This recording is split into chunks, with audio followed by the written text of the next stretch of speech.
किसी भी ऑर्गेनाइजेशन के बिजनेस प्रोसेस को ऑर्गेनाइज करना, साथ ही उसका जो इंटरनल प्रोसेस है ऑर्गेनाइजेशन का, उसको एनालाइज करने और काम की प्रोडक्टिविटी को एनहांस करने में जो सबसे इंपॉर्टेंट रोल प्ले करता है वो करता है MIS, मैनेजमेंट इंफॉर्मेशन सिस्टम की बात कर रहा हूं यहां पे। और वो MIS बिल्ड करने के लिए हमें जरूरत होती है MIS एग्जीक्यूटिव की, MIS एनालिस्ट की। तो आज के इस वीडियो में मैं आप लोगों के सामने एंट्री लेवल प्रोफाइल से एक कदम और आगे बढ़ते हुए MIS एग्जीक्यूटिव प्रोफाइल के बारे में डिस्कस करना चाहता हूं। इनिशिएटिव लिया है, क्या हुआ? ब्रह्मांड।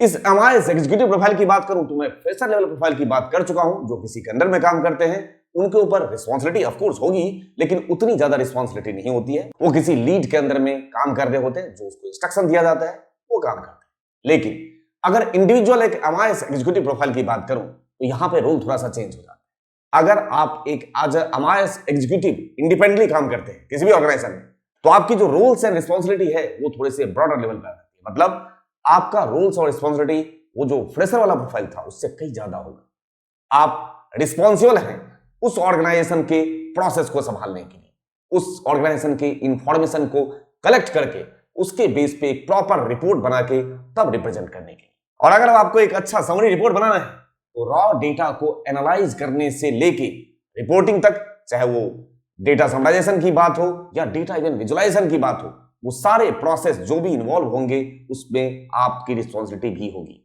तो अगर इस MIS एग्जीक्यूटिव प्रोफाइल के जॉब ओवरव्यू या उसके वेटेज की बात करूं तो आपको बता देना चाहता हूं, नाम ही है इसका मैनेजमेंट इंफॉर्मेशन सिस्टम।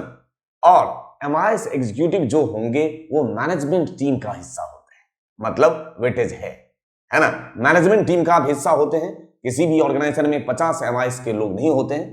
एक टीम, अब तो किसी भी ऑर्गेनाइजेशन अगर आप देखें तो छोटी सी टीम आपको MIS की मिलेगी ही मिलेगी, ठीक है। जैसे जैसे ऑर्गेनाइजेशन का साइज बढ़ता है, MIS की जो टीम होती है उसका साइज भी बढ़ता जाता है। तो अब चाहे आप मिडिल लेवल ऑर्गेनाइजेशन की बात करो, स्मॉल लेवल ऑर्गेनाइजेशन की बात करो या टॉप लेवल ऑर्गेनाइजेशन की बात करो, MIS टीम होगी ही होगी। पहले वो MIS तो ज्यादा लोगों को समझ में भी नहीं आता था, लेकिन धीरे धीरे उस डेटा के एनालिसिस का जैसे जैसे वेटेज बढ़ता जा रहा है, इस प्रोफाइल का जो वेटेज है वो भी बढ़ता जा रहा है। तो यदि आप अपने प्रोफेशनल लाइफ की जर्नी स्टार्ट कर चुके हैं, आज MIS फ्रेशर कुछ टाइम के लिए 2, 4, 6 महीने के लिए, चाहे एडॉक बेसिस पे या प्रोबेशन पीरियड पे भी आपने काम कर लिया है, तो आप MIS एग्जीक्यूटिव प्रोफाइल के लिए आप एलिजिबल हैं। इवन कई ऑर्गेनाइजेशन में कोई जरूरी नहीं है कि पहले एसोसिएट प्रोफाइल आपको मिले, डायरेक्ट MIS एग्जीक्यूटिव प्रोफाइल के लिए ओपनिंग आती है। आप फ्रेशर भी हैं तब भी डायरेक्ट अप्लाई कर सकते हैं। उसके लिए ऐसा जरूरी नहीं है कि आप पहले 6 महीने आज फ्रेशर काम करेंगे उसके बाद आपको रिस्पॉन्सिबिलिटी दिया जाएगा, ऐसा नहीं होता। छोटे ऑर्गेनाइजेशन में सीधे प्रोफाइल जो आपको मिल जाता है वो MIS एग्जीक्यूटिव प्रोफाइल से ही एंट्री हो जाती है। साथ ही थोड़े से सीनियर हो जाने के बाद आपका काम क्या होगा? अपने टीम को सुपरवाइज करना, अपने टीम के साथ इंटरेक्ट करने के साथ ही आप दूसरे टीम मेंबर से भी इंटरेक्ट करोगे, क्योंकि दूसरे टीम का भी जो डेटा है आपको लेके एनालाइज करके उसके बेस पे मैपिंग कराना होगा, उसके बेस पे विजुअलाइज कुछ करना होगा। आगे चल के अगर आप सिंगल प्लेस आप आउटपुट दिखाना चाहते हो, डैशबोर्ड बनाना चाहते हो, तो आपको दूसरे टीम मेंबर से भी इंटरेक्ट करने की जरूरत है। तो अब अगर आप इस MIS एग्जीक्यूटिव प्रोफाइल के रोल्स एंड रिस्पॉन्सिबिलिटी की बात करें तो आपको ज्ञात हो कि आप उस ऑर्गेनाइजेशन के लिए single point source of information provider बनने जा रहे हैं, जिसका काम रिपोर्ट क्रिएशन से लेके उसको मेंटेन करना, मैनेज करना, चाहे उसके लिए आप कोई भी टूल्स यूज करें, जिसके लिए सबसे फेमस टूल है आपका माइक्रोसॉफ्ट एक्सेल, इसी के थ्रू आप रिपोर्ट मैनेज करके रखते हैं। ये सारे काम आपकी रिस्पॉन्सिबिलिटी। साथ ही सीनियर मैनेजमेंट को उनके रिक्वायरमेंट के हिसाब से कुछ भी डेटा एक्सट्रैक्ट करके देना है, रिपोर्ट देना है, सिंगल क्लिक रिपोर्ट आपके सामने आना चाहिए। ऐसा आप कुछ ब्लूप्रिंट तैयार करेंगे जो कि सीनियर मैनेजमेंट को जब भी उनको जो भी जरूरत है, आपको पहले बता चुका हूं, single point source of information है, तुरंत उनके सामने हाजिर होना चाहिए। डेली बेसिस पे क्लाइंट का डेटा लेना, अगर आपका क्लाइंट इंटरेक्शन है तो, और उसको इन्वेंट्री में अपडेट करना, वो रेगुलर बेसिस पे आपका काम। आपका मैनेजमेंट एक बेटर डिसीजन ले सके, उसके लिए जो MIS रिपोर्ट की बात मैं कर रहा हूं, वो डे टू डे एक्टिविटीज में जितने भी आप कलेक्ट करते जाएंगे डेटा, उसको एनालाइज करके रखना आपका काम, जिससे कि उसके बेस पे कभी भी रिपोर्ट बना के उनको दिया जा सके। और साथ ही डेली रिपोर्ट बनाना, वीकली रिपोर्ट बनाना, मंथली रिपोर्ट बनाना इंडिविजुअली। अब आप किसी के सहारे नहीं हैं, वो सारे के सारे आपके रूल्स एंड रिस्पॉन्सिबिलिटी के हिस्सा है। और इवन बियॉन्ड दैट, इसके अलावा चूंकि आप मैनेजमेंट का हिस्सा है तो मल्टीटास्किंग काम आपको दिया जा सकता है। आपको किसी भी काम के लिए मना नहीं करना है, जो आपको काम मिले। हाँ, लेकिन अगर आपको लगे कि मैं टाइम किल कर रहा, मेरे मतलब की चीजें जो मैंने सीखी है, जो मेरा गेन नॉलेज है, उसको अप्लाई नहीं कर पा रहा हूं, तो सामने वाले से आप एचआर से इंटरेक्ट कर सकते हो कि मेरा ये प्रोफाइल है, मैं इस प्रोफाइल के लिए हायर किया गया हूं। मान के चलते आपका प्रोफाइल है एमआईएस एग्जीक्यूटिव और बिठा के डेटा एंट्री करवा रहे हैं, क्यों करो, नहीं करना है, ठीक है। तो ये आप अपने जो पक्ष है रख सकते हैं, कोई प्रॉब्लम नहीं। रखा पक्ष सुना तो ठीक है, नहीं तो तू नहीं कोई और सही। साथ ही इस एमआईएस एग्जीक्यूटिव पोजीशन के लिए आपके स्किल्स और क्वालिफिकेशन की बात की जाए तो यहां पे सिर्फ अंडर ग्रेजुएट से काम नहीं चलेगा, आपका ग्रेजुएशन होना यहां मस्ट है, ठीक है। ग्रेजुएशन होने के साथ साथ उसके पैरेलल अगर आपका कोई और डिप्लोमा किया है वो भी कोई प्रॉब्लम नहीं है। बीए बीकॉम बीएससी में से कुछ भी है, किसी भी स्ट्रीम से है, वो कोई प्रॉब्लम नहीं है। ग्रेजुएशन की जगह पे पोस्ट ग्रेजुएशन कर रखा है तो और अच्छी बात है, एमबीए कर रखा है और अच्छी बात है, कोई प्रॉब्लम नहीं। तो ग्रेजुएशन या पोस्ट ग्रेजुएशन के होने के साथ साथ आपका detail knowledge information technology IT में आपका जो डिटेल नॉलेज है, जब आप काम करेंगे तो किसी एप्लीकेशन पे काम करेंगे तो वो आपकी कंप्यूटर प्रोफिशिएंसी होनी चाहिए। साथ के साथ आपका टाइम मैनेजमेंट बहुत ही स्ट्रांग और ऑर्गेनाइजेशनल स्किल्स वो बहुत ही स्ट्रांग होना चाहिए, क्योंकि मैं बहुत अच्छा हूं काम करने में लेकिन मैं अनऑर्गेनाइज्ड वे में काम करता हूं, तब भी आप टाइम मैनेज नहीं कर सकते और यहां पे टाइम मैनेजमेंट बहुत इंपॉर्टेंट है। साथ ही एक अच्छा लीडरशिप स्किल्स और कम्युनिकेशन स्किल्स, मैं इसको तो बहुत टॉप पे रखता हूं। कम्युनिकेशन स्किल्स और लीडरशिप स्किल्स को आप भी टॉप पे रखा कीजिए। अगर आपको लीड करना आता है, साथ के साथ उसमें एड ऑन फैक्टर आपका कम्युनिकेशन है, तो आपको आगे बढ़ने से कोई रोक नहीं सकता। कम्युनिकेशन और लीडरशिप स्किल्स पे बहुत ज्यादा फोकस होना चाहिए, उतना ही फोकस जितना फोकस आप टेक्निकल स्किल्स पे लेने जा रहे हैं। वेरियस रिपोर्टिंग टूल्स मार्केट में अवेलेबल है, उसका नॉलेज इकट्ठा करना सीखिए, क्योंकि ऑर्गेनाइजेशन टू ऑर्गेनाइजेशन ये टूल वेरी करेगा। कोई जरूरी नहीं है कि एक्स टूल पे यहां पे काम हो रहा है तो किसी दूसरे ऑर्गेनाइजेशन में भी वही टूल मिलेगा, हो सकता है वो दूसरे टूल पे काम कर रहे हैं। आप किसी भी टूल पे काम करने के लिए मना नहीं करोगे, ठीक है। ये आपका काम है, टूल पे काम करने के लिए मना नहीं करना है। अगर आपको नहीं आता है आपको सीखना है और आपको सीखना होगा ही। भाई उसके ऑर्गेनाइजेशन में उसी टूल पे काम होता है तो क्यों दूसरा टूल यूज करेगा, ठीक है। आपको चेंज होना है, ठीक है। आप उस टूल को सीख सकते हैं अगर आपका बेसिक स्ट्रांग है, एक टूल की नॉलेज आपकी अच्छी है तो दूसरे टूल पे स्विच करने में आप ज्यादा टाइम नहीं लगाओगे। इसलिए कभी भी किसी भी ऑर्गेनाइजेशन में इंटरव्यू देते टाइम या काम उस ऑर्गेनाइजेशन में कर रहे हो तो आपको मना नहीं करना है कि आप इस पे काम कर रहे थे लेकिन अब दूसरे टूल्स पे स्विच नहीं किया जा रहा है आपसे, गलत।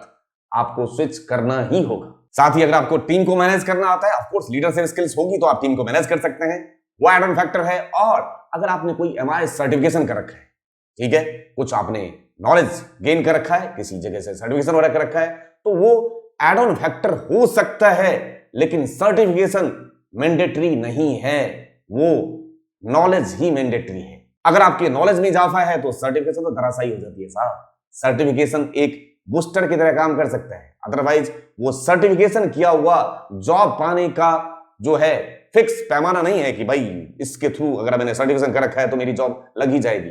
नहीं, सर्टिफिकेशन अगर आपने कर रखा है तो एक एड ऑन फैक्टर ऐड हो सकता है, उसके अलावा कुछ नहीं। साथ ही आप थोड़े से सीनियर हो चुके हैं, साल 2 साल आपने बिताया है, तो आप अपने जो जूनियर कैंडिडेट्स हैं उनको ट्रेन करने की कैपेबिलिटीज आपके अंदर होनी चाहिए। और उसके लिए कम्युनिकेशन, आपको खुद पता है आपका प्रेजेंटेशन स्किल्स बहुत मायने रखता है। कंप्यूटर प्रोफिशिएंसी में यहां पे सबसे अहम रोल प्ले करेगा आपका एडवांस एक्सेल, जिसमें पिवट टेबल की बात करो या पूरे लुकअप फंक्शंस की बात करो, वो सबसे इंपॉर्टेंट रोल। लेकिन यहां पे सिर्फ एडवांस एक्सेल तक ही गुजारा नहीं होने वाला है, आपको large amount of data set पे काम करना है। उसके लिए आपको एसक्यूएल की नॉलेज होना यहां मस्ट है। एसक्यूएल तो आना ही आना चाहिए, बेसिक लेवल का कम से कम एसक्यूएल एक एमआईएस एग्जीक्यूटिव को आना ही जाना चाहिए। चाहे बेसिक ज्वाइंस लगाने की बात करूं, मल्टीपल टेबल्स के बीच अगर आपको ज्वाइंस लगाना है वो आना चाहिए। बेसिक आपको सेलेक्ट स्टेटमेंट लिखना आना चाहिए, डेटा रिट्रीव करना आना चाहिए। ये जितने भी एसक्यूएल के क्वेरी हैंडलिंग से रिलेटेड काम होता है वो आपको उतनी नॉलेज एसक्यूएल की होना यहाँ पे मैंडेटरी है। मतलब अगर आप अपने लर्निंग जर्नी की शुरुआत करते हैं, एडवांस एक्सेल पे पकड़ बन चुकी है, तो आपको एसक्यूएल का नॉलेज होना ही होना चाहिए, मस्ट है। उसके अलावा बिजनेस प्रेजेंटेशन के लिए पावर पॉइंट, उसका नॉलेज होना बहुत मस्ट है। आउटलुक की बात मैं पहले बता चुका हूं, आउटलुक एक कॉमन जो है मेलिंग प्लेटफॉर्म है, वो आपको आना ही आना चाहिए। लेकिन साथ ही इसके अलावा कोई अगर टूल्स की भी नॉलेज आ जाए वो और सोने पे सुहागा। मैंडेटरी नहीं है यहाँ पे, एडवांस एक्सेल और एसक्यूएल तक से आपका काम हो सकता है। लेकिन अगर आपको किसी टूल्स पे अच्छी खासी नॉलेज है, चाहे वो पावर बीआई हो, टैबल्यू हो, उसके अलावा बहुत सारे टूल्स हैं। जैसे जैसे ऑर्गेनाइजेशन की डिमांड बढ़ती जा रही है, बहुत सारे टूल्स जो है मार्केट में बूम पे आता जा रहा है। तो अगर उन टूल्स में से भी किसी की नॉलेज है तो वो यहाँ पे जो टूल्स है वो आपके लिए वैल्यू एडिशन का काम करेगा। सीखने में कोई बुराई नहीं है और बहुत आसानी से आप सीख सकते हैं, वो वैल्यू एडिशन का ही काम करेगा, घाटे का सौदा नहीं होगा। साथ ही वीबीए मैक्रो ऑटोमेशन का नॉलेज होना यहाँ मैंडेटरी नहीं है, लेकिन यहाँ पे समस्या ये होती जा रही है कि किसी भी ऑर्गेनाइजेशन की बात करो तो यहाँ पे उन लोगों की एक्सपेक्टेशन टाइम के साथ बहुत बढ़ रही है। मतलब आपको ये भी आना चाहिए, ये भी आना चाहिए, सब आना चाहिए। ये एक्सपेक्टेशन जो बढ़ने का ही नतीजा है कि इवन आज के डेट में MIS एग्जीक्यूटिव प्रोफाइल के लिए भी बहुत सारी चीजों की रिक्वायरमेंट आने लगी है। टाइम के साथ साथ ये घटेगा नहीं, ये और बढ़ेगा।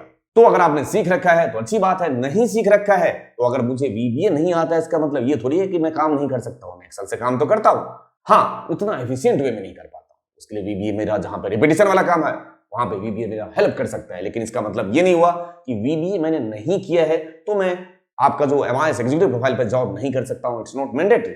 और अब as a MIS executive profile के सैलरी की बात मैं आपको स्टार्टिंग से ही बताता आ रहा हूं कि सैलरी, जब भी आप स्किल्ड जॉब की बात करेंगे तो सैलरी उतना मायने नहीं रख सकता है। आप स्किल्ड जॉब की बात कर रहे हैं या जॉब की बात कर रहे हैं? अगर आप जॉब की बात कर रहे हैं तो सैलरी सब कुछ है, लेकिन अगर आप स्किल्ड जॉब की बात कर रहे हैं तो की स्किल्स यहां बहुत इंपॉर्टेंट है। क्योंकि अगर आपने की स्किल्स अपनी अपग्रेड की है, भले ही स्टार्टिंग आपने 15,000 से किया, 12,000 से किया, 18,000 से किया, 20,000 से किया, ये 20,000 से 60,000 70,000 पे पहुंचने में ज्यादा वक्त नहीं लगाओगे अगर आपने अपने स्किल्स को अपग्रेड किया मार्केट के रिक्वायरमेंट के हिसाब से। तो फिर सैलरी की बात नहीं होगी, पैकेज की बात होगी। इसलिए स्टार्टिंग में सैलरी पे उतना फोकस नहीं करना है। अगर आप वाकई इसमें एक ग्रूमिंग करियर बनाना चाहते हो तो सैलरी को सेकेंडरी रखना है स्टार्टिंग में, ठीक है। आप अपने पे काम करेंगे, जैसे जैसे आप खुद पे काम करते जाएंगे, अपने नॉलेज में इजाफा करते जाएंगे, अपने आप सैलरी आपको कुछ वक्त बाद बाय प्रोडक्ट लगने लगेगा। वो अपने आप एनहांसमेंट होती जाएगी, अपने आप बढ़ने लगता है। नहीं बढ़ा, दूसरे जगह स्विच, क्या प्रॉब्लम है? अगर आप में काबिलियत है, आपने स्किल्स अपग्रेड कर रखा है, तो डर किस बात का? आपको तब डरने की जरूरत होती है जब आपके पास स्किल्स नहीं होता है। तब ऑर्गेनाइजेशन के ऊपर मेरी डिपेंडेंसी होती है कि अगर यहां से छूट गया तो मेरा क्या होगा। लेकिन जब आपके पास स्किल्स होता है तो आपको क्या लगता है? डर लगता है, तुम्हें छोड़ दूंगा तो मुझे 10 लोग हैं रखने वाले। ये एटीट्यूड हमेशा होना चाहिए। अपने पे काम करते रहना है, भले ही आपका अंतर्मन ये कह रहा हो कि मैं तो अब यहां पे बिल्कुल परमानेंट हो चुका, परमानेंसी मेरी यहां पे 100% हो चुकी है, मुझे यहां से कोई निकाल नहीं सकता है, तब भी आपको अपग्रेड करते रहना चाहिए। ये मेरी आप लोगों से आज के लिए नहीं, हमेशा के लिए गुजारिश है। तो आज के इस वीडियो के माध्यम से मैंने आप लोगों को अवगत कराने की कोशिश की है MIS एग्जीक्यूटिव प्रोफाइल के लिए, उनके रोल्स एंड रिस्पॉन्सिबिलिटी के लिए कि, और साथ के साथ उसमें कितना करियर ग्रोथ है वो आप जान चुके हैं कि जब तक डेटा है तब तक आपका जॉब बचा हुआ है, कोई प्रॉब्लम नहीं है। आप अगर इस फील्ड में रहे तो बहुत अच्छे मुकाम पे जा सकते हो। इस बात का आश्वासन देने के साथ साथ अब आपसे मिलता हूं नेक्स्ट वीडियो में किसी न किसी बेहतरीन कंटेंट के साथ, सिर्फ और सिर्फ आप सभी लोगों के बेहतर कल के लिए। और अब आज का वीडियो इस एंडिंग नोट के साथ समाप्त करना चाहिए। ये हमारी जिंदगी भी कच्ची नींद की तरह होती है जनाब। अगर उठने का फैसला कर लिया, हालांकि मुश्किल है शुरुआत, लेकिन अगर फैसला कर लिया उठने का तो सफल होने से आपको कोई रोक नहीं सकता। लेकिन अगर आपने सोते रहने का फैसला कर लिया तो हासिल भी नहीं हो सकता। अब फैसला हमारा है कि नींद प्यारी या मंजिल। Thank you for your love and support to your channel. Thank you.